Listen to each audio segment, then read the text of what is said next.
Hello and welcome to In Depth. I'm Tina Jha. Today on the show, we talk about the world's largest aircraft that took its first flight on 13th April. Built by Strato Launch Systems Corp, the carbon composite airplane is called Rock. The plane is a behemoth with a twin fuselage, 28 wheels, 6 747 jet engines and a wingspan longer than an American football field, end zones included. It has been designed to carry rockets to an altitude of 35,000 feet, at which time they would ignite and launch into orbit. During the test flight that lasted more than 2 hours, the plane reached an altitude of 17,000 feet and a top speed of 189 meters per hour. What is the role of innovations like these in the aviation industry? How do they change the shape and the direction of the industry? And did similar inventions in the past have any significance at all? We find out in depth today.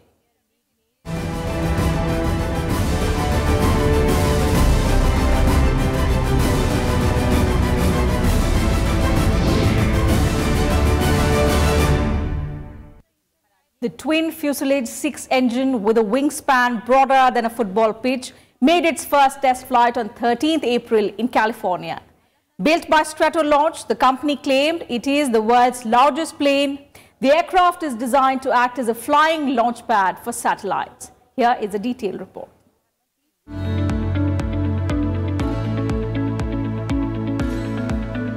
On 13th April, the world's largest aircraft took off over the Mojave Desert in California in the United States. Built by Strato Launch, the company set up by the late Microsoft co-founder Paul Allen in 2011, the aircraft is designed to act as a flying launch pad for a satellite. The white airplane called Rock has a wingspan broader than a football field and is powered by 6 engines on a twin fuselage. After taking off, the aircraft stayed in flight for more than 2 hours before landing safely back at the Mojave Air and Spaceport. The dual fuselage Strato Launch is designed to fly to an altitude of 35,000 feet, where it can drop rockets that ignite their engines and boost themselves into orbit around the planet. On Saturday, April 13th, the world's largest plane, having a wingspan of 117 meters, took off, flew over the California Mojave Desert, creating history and a record in many ways. So the main idea of the plane is not just commercial transport, but it's actually meant for launching satellites in orbit. So to get into the technical specifications or what is the flight about, the flight flew for 2.5 hours and it is done by a company called Strato Launch. And interestingly, the company was originally founded by Microsoft co-founder Paul Allen, and now he's passed away, but he is the one who founded his company with a view to do the satellite launches. I mean, we have seen several other US entrepreneurs coming in to launch their own satellites and low Earth orbit. So this actually falls in that line, and this is the first test, and by 2022 they intend to get operations ready and start launching satellites into low Earth orbit. Strato Launch seeks to cash in on higher demand in the coming years for vessels that can put satellites in orbit. It is competing in the United States with other space entrepreneurs such as Elon Musk's SpaceX and United Launch Alliance, a partnership between Boeing and Lockheed Martin. There was no rocket on the first flight on 13th April, but the company has already signed at least one customer, Northrop Grumman, which plans to use Strato Launch to send its Pegasus XL rocket into space. The company says the idea is to lower the cost of space flight and make launching a satellite as easy as booking an airline flight. The Strato Launch is still in development and is due to start operating in 2020. The business also has plans to launch a small space plane capable of carrying a number of passengers, but that is yet to be determined. With inputs from Vipul Agrawal, Bureau Report, Rajya Sabha TV. The aviation sector is experiencing rapid growth worldwide, propelled by booming tourism industries, lower airfares, and the push for greater connectivity in an increasingly globalized economy. Middle-class expansion has also spurred growth in air travel, as more people are able to afford flights for holidays or business-related travel. The space industry is also emerging as one of the most lucrative industries globally. Growth of aviation in emerging economies has provided jobs to millions of people. Presently, the global aviation industry is on a high growth trajectory. Today, the global airline industry consists of over 2,000 airlines operating more than 23,000 aircrafts, providing services to over 3,700 airports. Global passenger traffic is also growing faster. The International Air Transport Association is expecting 6% revenue growth above the 5.5% long-term trend. Rising fares coupled with continuing low fuel cost and low interest rates are expected. The world's commercial fleet, which is currently estimated at approximately 25,000 in-service aircraft, is forecast to expand to 35,000 over the next decade. In the last few years, there has been some positive development, and it is a feasible proposition and can be done, yes. And so when we come to the public good and how does it benefit the public, or in terms of commercial endeavors, how does it benefit? Here the benefit is because, again, as I said, one, the cost goes down, because of which more companies will start using satellites, which will improve their services, say telecommunications, TV, and nowadays satellites are used for everything. For a small weather prediction, not just a med department, but even a company which is into the business of weather predictions or things like that. For instance, even Amazon is using satellites, and Apple for instance has satellites of their own, but it's a big company which can afford to do it, to improve their services, accuracy, precision, professionalism in many ways. So now more and more companies can actually go for smaller satellites or utilize satellite services to improve their services and efficiency. Similar is the trend for the global space industry, that is projected to grow at 5.6% and valued at $558 billion by 2026. Demand for nanosatellites and reusable launch vehicle systems is anticipated to be driven by the massive investment by countries like US, China, Russia and the European Union in the development of next-generation satellite systems. In terms of categories, nanosatellites segment is anticipated to account for one of the largest share of expenditure globally. The fastest growing market from 2024 onwards will be the China, as the Chinese government continues to make billions of dollars of investment in this industry. To add to that, bringing in the aspect of the airlines industry. So there is actually traditional airlines. There is a difference, and it's actually a very slight balance which happens. I mean, if you see our airlines, as we were discussing, we have seen Jet Airways going in bad shape and on the verge of literally closing down now. But this is where probably a bigger companies, airlines, can at some point venture into the space business, space tourism, which will actually make them more viable. Because commercial aviation or civil aviation has been going through a bit of churn in the last several years across the world, not just in India. And companies are struggling with reducing margins, increasing operational costs, but at the same time, the numbers are increasing. So this is where space tourism and space launches probably can give an alternate diversification option for airlines, bigger airlines, as we go forward. And finally, the airliner of the future. Already in the works, it will see electric propulsion play a major role. Smaller electric motors will enable distributed propulsion like the one found in NASA's X-57 prototype. Lower noise levels and operational costs will make it possible for electrical powered aircraft to fly much closer to where people live and work. It could even make flying taxis a reality very soon. Making it possible are operating lesser investors who are providing the flexibility that air carriers demand. In 2015, 33 such companies with assets more than $1 billion and 5 with assets worth $10 billion provided such facility. Today, they number over 50 companies with assets in excess of $10 billion. Bureau Report, Rajya Sabha TV. Innovations in any industry mark a quantum shift in the way things are done. They also indicate tremendous improvements in the comfort level for the users of its products. But these innovations are also accompanied by rapid technological disruptions. It is the same with the aviation industry as well, which is on the verge of seeing some spectacular breakthroughs and big changes. Globally, air travel is undergoing great change, and believe it or not, rapid innovation is emerging as one of its main challenges. Potentially, game-changing innovations are promising to transform our flying experience totally. In an age of rapidly escalating fuel prices, electric power is being touted as the next big revolution. Electric aviation, as it is being called, may not be too far away. In 2014, Airbus exhibited a two-seat all-electric E-fan demonstrator aircraft powered by two electric motors. In 2015, the E-fan crossed the English Channel. In 2017, a startup company, Zunum, announced plans to put into service a 12-passenger hybrid electric prop plane by 2022.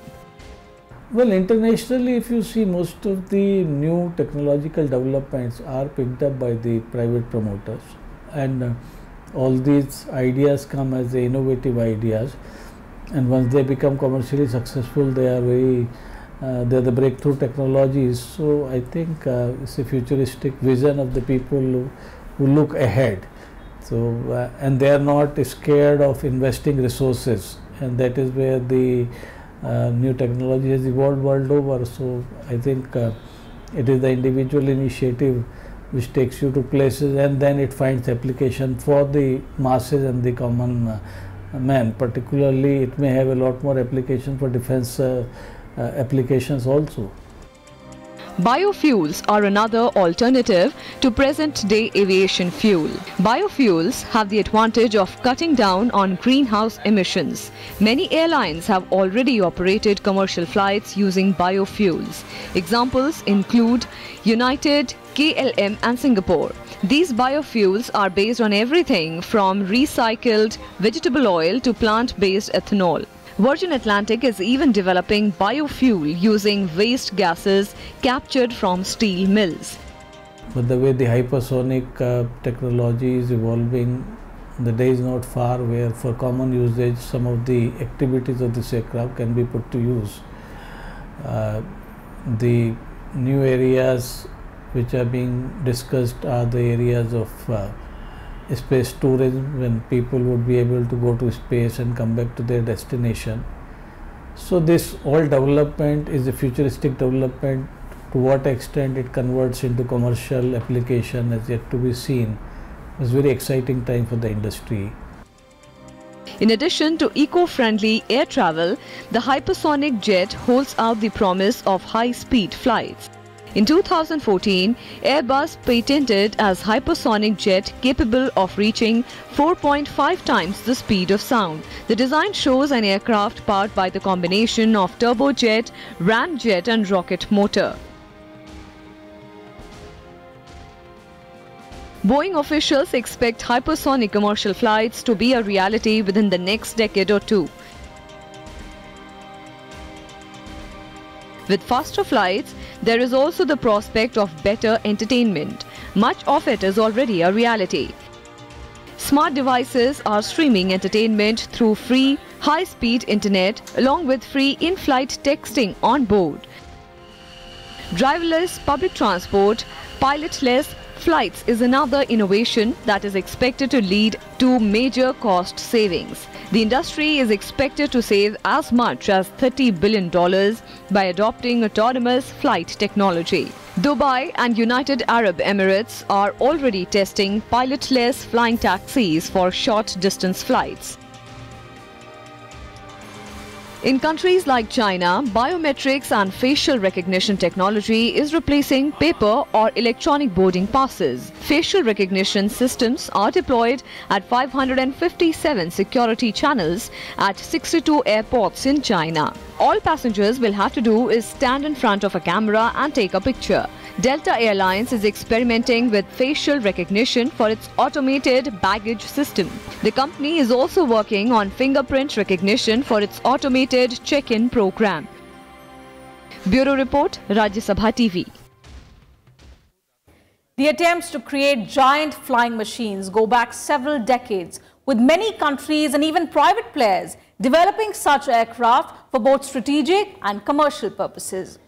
As the Strato launch spreads its giant wings, we take a look at the giant aircraft that have dominated the skies in the past as well. Many of them are in service even now.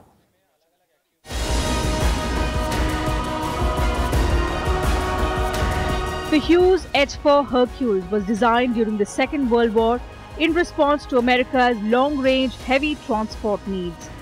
The giant flying boat made of wood and fitted with 8 engines took its first and only flight on 2nd November 1947, making the Spruce Goose to be considered the largest wingspan aircraft that has ever flown. Its only prototype is currently on display at the Evergreen Aviation and Space Museum in McMinnville, Oregon, in the United States. The empty weight of Spruce Goose was 113,399 kilograms. It had a length of 66.65 meters and a wingspan of 97.54 meters. The 6-engine Antonov An-225 holds the title of being the heaviest aircraft ever built and having the largest wingspan open aircraft currently in service. It is a strategic airlift cargo aircraft that was designed by the Antonov Design Bureau in the Soviet Union during the 1980s. The lone An-225 ever built took its first flight in 1988. Antonov Airlines makes the aircraft available for unique heavy lift jobs all across the world. It has an empty weight of 285,000 kilograms. It is 84 meters long and has a wingspan of 88.4 meters. Airbus A380-800 is the world's largest passenger airliner manufactured by Airbus. It took its first flight in April 2005. The double-decker A380 was designed as an answer to the increasing congestion of major hub airports. The full-length double-deck aircraft has a typical seating capacity of 525, though it is certified for up to 853 passengers. Currently, the Dubai-based Emirates is its largest operator. The operating empty weight of Airbus A380-800 is around 277,000 kilograms. It is 72.72 meters long and has a wingspan of 79.75 meters. Since its entry into service in early 1970 and for over 30 decades, the Boeing 747 has been the undisputed queen of the skies. While the Airbus A380 has a larger passenger capacity, the Boeing 747-8 keeps its place in the record books as the longest airliner in the world. It has an operating empty weight of 220,128 kilograms. At a length of 76.3 meters, it remains the longest aircraft in the world. It has a wingspan of 68.4 meters. The Lockheed C-5 Galaxy is among the largest military aircraft in the world. Built by Lockheed, it took its first flight in June 1968. It provides the United States Air Force with a heavy intercontinental range strategic airlift capability. It can airlift 6 Apache gunship helicopters or 2 M1 main battle tanks over distances of around 11,000 kilometers. The C-5 Galaxy has an empty weight of 172,371 kilograms and a length of 75.31 meters. It has a wingspan of 67.89 meters. Bureau Report, Rajya Sabha TV. While the dream of flying is probably as old as mankind itself, the concept of the airplane has only been around for 2 centuries. Before that, men and women tried to navigate the air by imitating the birds. In our next report, we take a look at the history of aviation and the airplanes.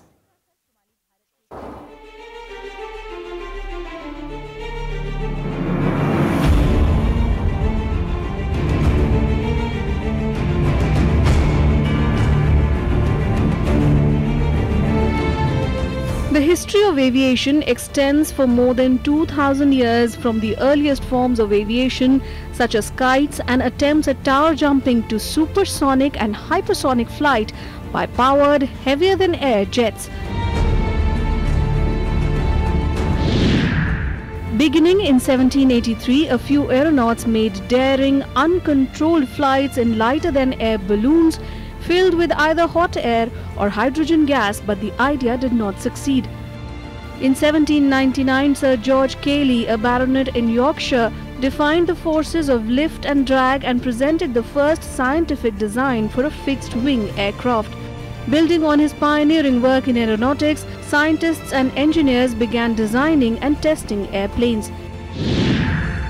In 1849, a young boy made the first manned flight in a glider designed by Cayley.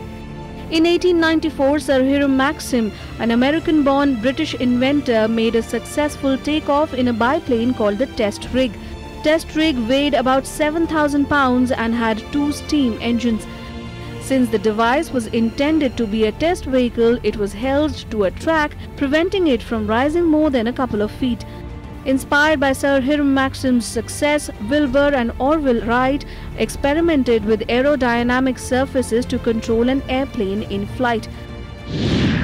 Their work led them to make the first controlled, sustained and powered flights on December 17, 1903 in Kitty Hawk, North Carolina. The Wright brothers' accomplishments proved to be a wake-up call for many aeronautical scientists and engineers in America and Europe to the possibilities of fixed-wing aviation. The period from 1903 to 1914 is called the Pioneer Era in aviation, as this period saw the development of practical aeroplanes and airships and their early application for private, sport and military use. Almost as soon as they were invented, airplanes were used for military purposes. The first country to use them for military purposes was Italy, whose aircraft made bombing and artillery correction flights in Libya during the Italian-Turkish War from September 1911 to October 1912. The first war to see major use of airplanes in offensive, defensive and reconnaissance capabilities was World War I. The years between World War I and World War II saw great advancements in aircraft technology. Airplanes evolved from low-powered biplanes made from wood and fabric to sleek, high-powered monoplanes made of aluminum. World War II saw a great increase in the pace of development and production of aircraft and associated flight-based weapon delivery systems. The first jet aircraft to fly was the Heinkel HE-178, flown by Eric Warsids in 1939, followed by the world's first operational jet aircraft, the ME-262, in July 1942, and the world's first jet-powered bomber, the Arado AR-234, in June 1943. Helicopters also saw rapid development in the Second World War with the introduction of the Fokker Achilles FA-223, the Flettner FL-282 Syncropter in 1941 in Germany, and the Sikorsky R-4 in 1942 in the USA. By the end of World War II, many towns and cities had built their own airports. Civil aviation experienced rapid growth during this period as military aircraft were repurposed as airliners or personal planes. USSR's Aeroflot became the first airline in the world to operate sustained regular jet services starting on September 15, 1956. In 1957, Soviet Union launched Sputnik 1, the first artificial Earth satellite, into space. 12 years later, in 1969, Apollo 11 landed the first 2 people, Neil Armstrong and Buzz Aldrin, on the moon.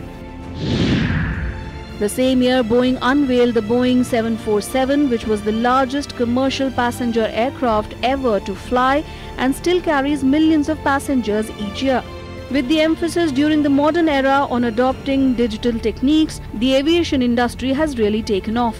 In 1986, Dick Rutan and Jenna Yeager flew an aircraft, the Rutan Voyager, around the world unrefueled and without landing.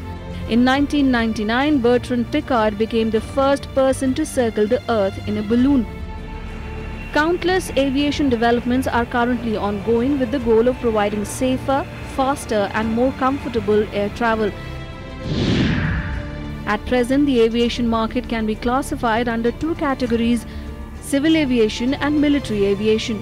While the civil aviation market is expected to grow at a compound annual growth rate of 0.72% during 2018 to 2023, the global military transport aircraft market is anticipated to grow at 0.6% during the forecast period of 2019 to 2024 and is expected to reach a value of $25 billion by 2024. The space industry is also emerging as one of the most lucrative industries globally. Valued at $360 billion in 2018, it is projected to grow at a rate of 5.6% to value at $558 billion by 2026. Bureau Report, Rajya Sabha TV.